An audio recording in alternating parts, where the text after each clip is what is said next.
Condition काफ़ी महफूज है, वरना बात बहुत लंबी हो जाएगी। हमारा मुल्क एक जमहूरियत है, प्रजातंत्र है। जमहूरियत की पहचान ये बताई जाती है कि वहाँ इलेक्शंस होते हैं 5 साल के बाद। हमारे मुल्क में भी होते हैं, होते रहे हैं, लेकिन आजकल जहाँ जहाँ इलेक्शन होते हैं वहाँ वहाँ जमहूरियत तो ऐसा ज़रूरी नहीं है। बहुत सी मिसालें हैं, रूस में इलेक्शन होता है हर 5 साल के बाद, वहाँ भी होता है, वहाँ भी भोगलेले आहे।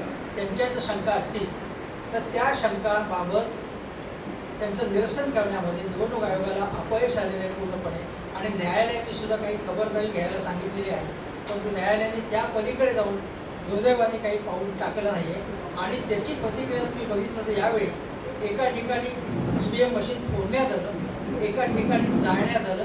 म्हणजे लोकांची प्रतिक्रिया कशा प्रकारची आहे हे आपल्याला बघता येईल। आणि त्यामुळे कुठलाही पक्ष जरी निवडून आला यावेळी तरीसुद्धा EVMच्या मशीनबाबतचं प्रश्नचिन्ह कायम आहे। आणि निदान या पुढच्या लोकसभा निवडणुकांनंतर यासंबंधी सर्वपक्षीय अधिवेशन याच विषयावरती लोकसभेचं किंवा संयुक्त दोन्ही सभागृहांचं अधिवेशन बोलून सर्व सहमतीने काहीतरी याबाबत सुधारणा करण्याची आवश्यकता आहे।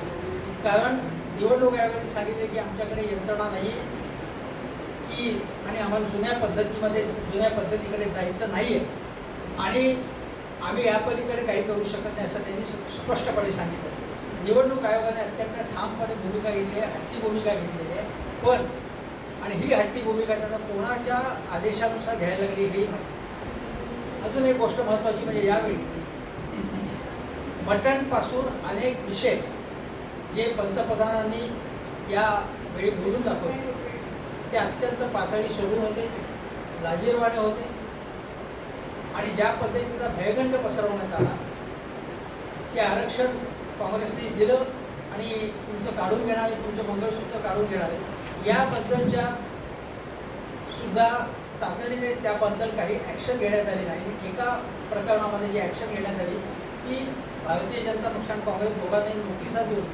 इंडिव्हिज्युअली राहुल गांधी आणि पंतप्रधान नरेंद्र मोदी यांना नोटिसा दिल्या नाहीत, त्या पक्षांना देण्यात आल्या। त्याच्यावरून आणि याच्या अगोदरच्या काळात तुम्हाला आठवत असेल की 2014 किंवा 19ला एकदा मतदान केंद्रावरती पंतप्रधानांनी कमळ हे चिन्ह दाखवलेलं होतं आणि उघड त्या ठिकाणी प्रचार केला होता, त्याची सुद्धा दखल घेण्यात आली नाही। अशा अनेक असंख्य गोष्टी सांगता येतील।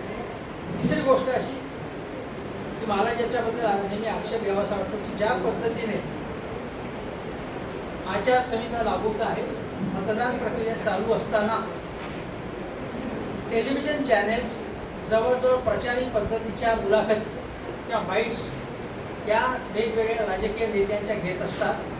प्रचार बंद आहे, पण इलेक्शन या टेलिव्हिजन चॅनेल्सच्या माध्यमातून प्रचार चालू असतो आणि प्रचार सत्ताधारी पक्षाचा प्रचार टेलिव्हिजन चॅनेल्समधून आधी प्रकर्षाने चालू असतो।